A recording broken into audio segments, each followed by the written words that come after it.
আমি যেভাবে রান্নাটা করেছি তোমরা এইভাবে করবে।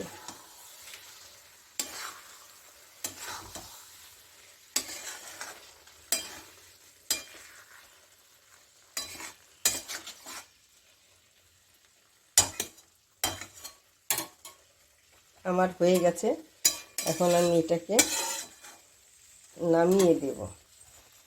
আমি পালং পনির করব, এই জন্য আমি জল বসিয়েছি।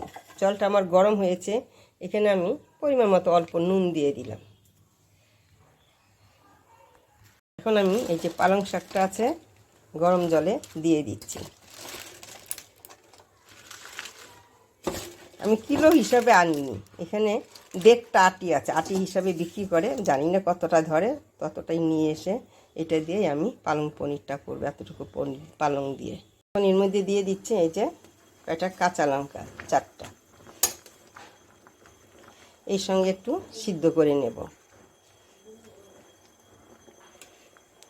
এখন আমি কি করব, এই যে ফ্রিজের মধ্যে আমি জল রেখে দিয়েছিলাম, এই যে এটা বরফ হয়েছে, এই যে দেখো, এই যে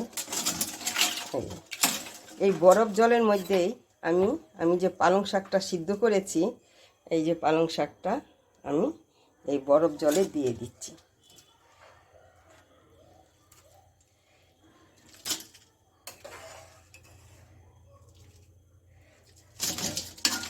তাহলে ঠান্ডা হয়ে যাবে, তাড়াতাড়ি আমি পেস্ট করে নিতে পারবো, আর রঙটাও ভালো থাকবে।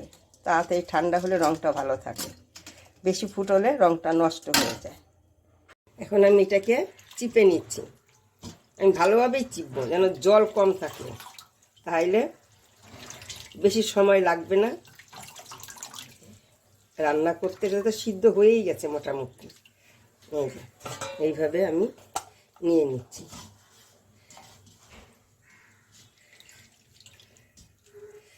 যত জল থাকবে, যত সময় ধরে রান্না করবে, তত সময় ধরে মানে সবুজ ভাবটা কমে যাবে। এই তো আমার চিপা হয়ে গেছে, এইভাবে নিলাম। এখন পেস্ট করে নেব মিক্সিতে। আমি এখানে দিয়ে দিচ্ছি অল্প ঘি,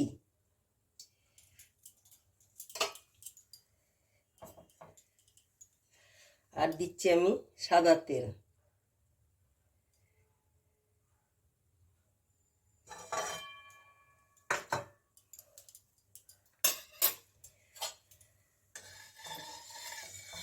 ফোড়নে দিয়ে দিব এই যে জিরা,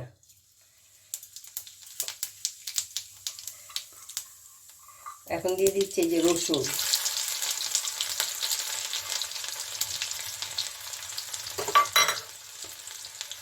আর দিয়ে দিচ্ছি আদা কুচনো, রসুন কুচনো। এটা অল্প আমি একটু ভেজে নিচ্ছি, হালকা ভাজবো। পালং পনিরে করতে গেলে রসুন দিতেই হবে। এখন একটু এরকম হয়েছে, হালকা লাল। এখন আমি দিয়ে দিচ্ছি পেঁয়াজ, 2টো মাঝারি আকারের পেঁয়াজ।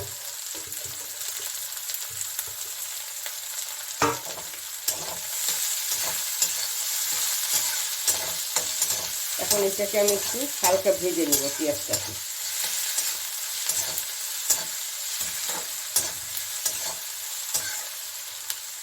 এই যে পেঁয়াজটা এরকম ভাজা হয়েছে, এর মধ্যে আমি দিয়ে দিচ্ছি এই যে একটা টমেটো, পাকা টমেটো। টমেটোটার কালারটা খুব সুন্দর। এটার সঙ্গে আমি যে পর্যন্ত কাঁচা গন্ধ না যাবে টমেটোটা, এই পর্যন্ত আমি একটু এর সঙ্গে ভেজে নেব। এখন এখানে আমি দিয়ে দিচ্ছি অল্প ধনের গুঁড়ো। আমার জিরার গুঁড়ো দেবো না, ফোড়নে দিয়েছি। আর লাল লঙ্কার গুঁড়োও দিব না, হলুদও দিব না, তাহলে কালারটা, সবুজ কালারটা অন্যরকম হয়ে যাবে কিছুটা হলেও। ওই জন্য আমি আর কিছু দেব না। আর এখন দিব কি, অল্প নুন দেব পরিমাণ মতো।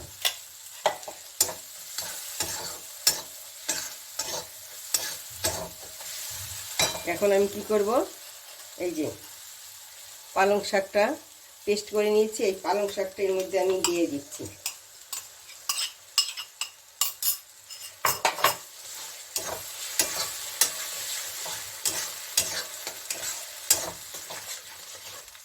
এই যে এই চামচে 2 চামচ আমুল পাউডার দুধ আছে, এরকম ভরে ভরে আমি 2 চামচ নিয়েছি। আর এখানে উষ্ণ গরম জল দিয়ে আমি খুব ঘন করে আমি করব, গুলে নেব এটাকে। এই দুধটা আমি ওইটাই দেব। এই যে ছাড় দিয়ে তেল ছেড়ে দিয়েছে পালং শাক থেকে। এখন এর মধ্যে আমি কী করে যে দুধটা রেখেছিলাম ওই দুধটা আমি অল্প একটু রেখে দিব, আর মধ্যে আর অল্প একটু পাউডার দুধ মিক্সড করব। এই দুধটা দেওয়ার জন্য কিন্তু পালং শাকের স্বাদটা কিন্তু দ্বিগুণ বেড়ে যায়।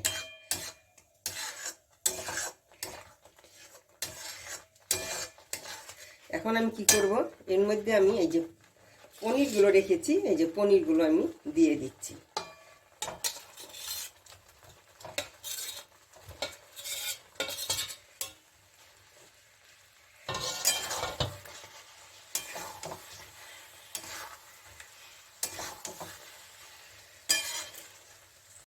এখানে আমি অল্প চিনি দেব।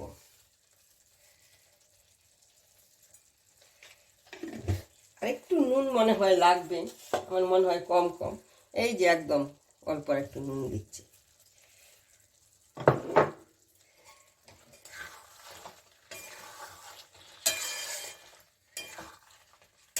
তোমরা এইভাবে রান্না করবে,